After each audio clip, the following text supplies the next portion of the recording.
Comment expliquer la situation aux enfants? Il vaut toujours mieux que ce soit les parents qui transmettent aux enfants. Même si nous, on ne veut pas en parler, les enfants rentrent, et évidemment, tout le monde en parle. Comment dire ce que vous dites par rapport aux vidéos, même les adultes? Mais c'est des images qui ne vont plus quitter ta rétine, ta mémoire. Qu'est-ce que tu as gagné avec?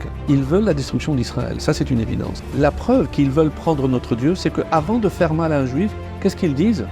Allah! Ils sont jaloux. Ils sont jaloux.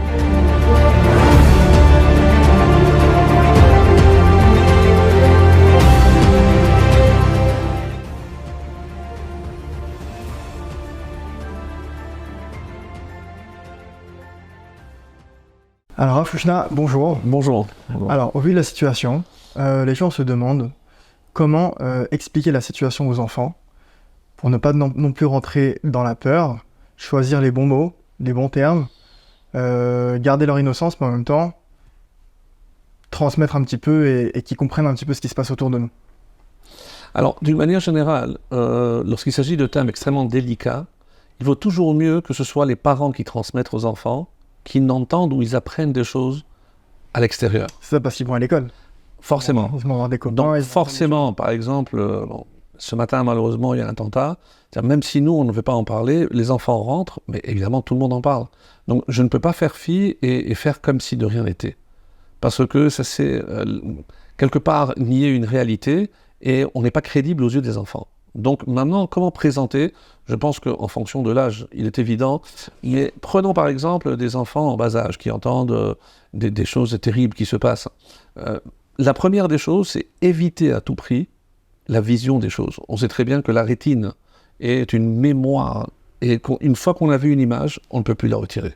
Tout ce qui est vidéo... Donc tout ce qui est vidéo, il faut évidemment éviter le moins possible de parler de détails qui pourraient choquer, évidemment, des enfants. Ça choque des adultes, plus fortement des enfants. Là, donc, on dit ce que vous dites par rapport aux vidéos, même les adultes, ils passent un temps... Sincèrement, moi j'ai dit, quand les gens ils me disent, non, moi au contraire, j'ai discuté avec quelqu'un qui me disait, non, je veux tout voir parce que, je sais pourquoi, pour attiser ta haine, ta colère, mais c'est des images qui ne vont plus quitter ta rétine, ta mémoire. Qu'est-ce que tu as gagné avec? On sait qui on a en face, donc on n'a pas besoin de ces images pour attiser une certaine haine. On imagine que c'est Amalek, on imagine que c'est Ishmaël, peu importe. Mais ils veulent la destruction d'Israël, ça c'est une évidence. Alors, pour revenir aux enfants, moi, j'aurais dit la chose suivante. On sait très bien que même entre frères, il y a des fois une jalousie. Mais jalousie par rapport à quoi? Alors, parce que j'achète un cadeau, je vais acheter un autre cadeau. Mais forcément, il voudra le cadeau de son frère. Donc, quelque part, on a du mal à partager. D'où vient d'ailleurs la première jalousie où on sait qu'un enfant sans une maman enceinte est déjà commence à être jaloux. Pourquoi? Parce que ce qui est le plus difficile de partager, c'est les parents.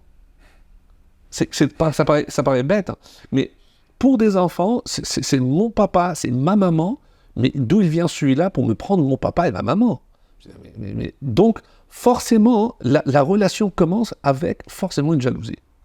Alors, imaginons maintenant, on va transposer ça, c'est que si on avait un papa qui est encore plus grand, on l'appelle Hachem. C'est le papa de nous tous. Hein. Mais là aussi, lorsque nous, on dit Hachem Elokeinu, ça veut dire on est en train de dire que ce Hachem, il n'est qu'à nous. Mais les autres, ils sont jaloux. Je dis, pourquoi? Pourquoi vous auriez droit à ce Dieu et pas nous? Donc, toute la haine commence, et d'ailleurs, nos sages l'expliquent comme ça, pourquoi le mot où la Torah a été donnée s'appelle Sinaï, parmi toutes les explications, parce que Yarda Sin'a Laolam. Et là, elle est née, la haine. D'où vient cette haine? De la jalousie.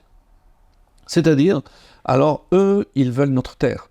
Eux, ils veulent notre place. La Torah, elle dit Béni Bechori. C'est-à-dire, Hachem, il a tout le monde et ses enfants. Oui, mais nous, on est les fils aînés. On est les seuls qui avons la Torah. Et ils sont jaloux.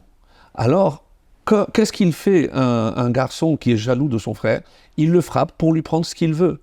Donc maintenant, ces nations, qu'est-ce qu'ils veulent?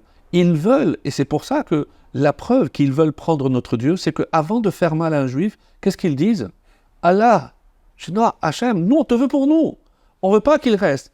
Et ça, je pense qu'un enfant comprend parfaitement, parce qu'il sait ce que c'est la jalousie. Alors encore une fois, est-ce que ça justifie la barbarie, la cruauté? On ne parle pas de ça. Un enfant, on n'a pas beaucoup de temps pour rentrer dans les détails. Il lui faut une image, une comparaison claire pour lui.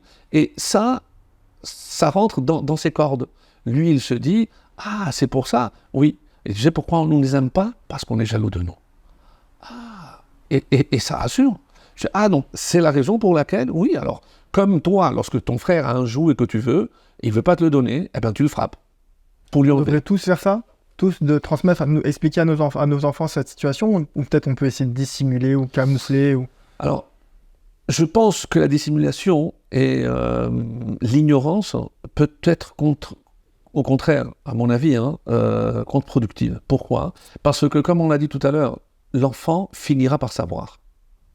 Aujourd'hui, même dans un milieu orthodoxe, donc, où on n'est pas broché à 100% 24 heures sur 24 sur I24 pour savoir ce qui se passe, mais tout le monde en parle. Tout le monde en parle. Et donc, forcément, ça va arriver à ses oreilles.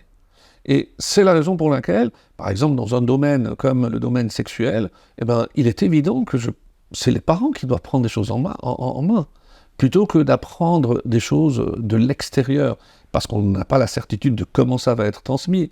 Ben, c'est vrai qu'il y a ce mot qui, pour nous, n'existe pas, c'est le mot tabou. Ça n'existe pas. La Torah parle clairement. Adam et Chava étaient tout nus. Alors, j'explique aux enfants, mais comment tu vas dire, quoi, ils étaient tout nus? Je dis oui, parce que c'était des enfants. Donc, des enfants, ils sont nus, ils sont gênés? Ben non.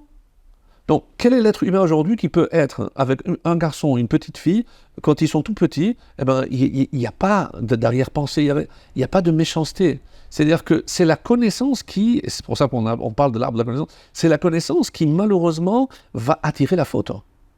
Mais cette innocence, c'est comme tu disais tout à l'heure, comment préserver cette innocence? Eh ben, je pense que c'est la meilleure manière de préserver cette innocence. Dire que, comme il y a les bons et il y a aussi les méchants. Hachem, il a créé le bien, et le mal, c'est pour qu'on ait du mérite. Parce que si le bien est tellement facile à faire, quel est mon mérite? Donc, est-ce que tu as toujours envie d'aller à la choule? Est-ce que tu as toujours envie de te lever pour la tfila? Des fois, tu as un peu moins envie. Mais ça s'appelle Yetzer Hara. Et donc, si Hachem, il l'a créé, pas pour que tu n'ailles pas à la choule, non, mais parce que, mon fils, je suis fier de toi, tu as fait des efforts, tu mérites une récompense. C'est-à-dire, et ça, c'est un langage que je pense que les enfants comprennent.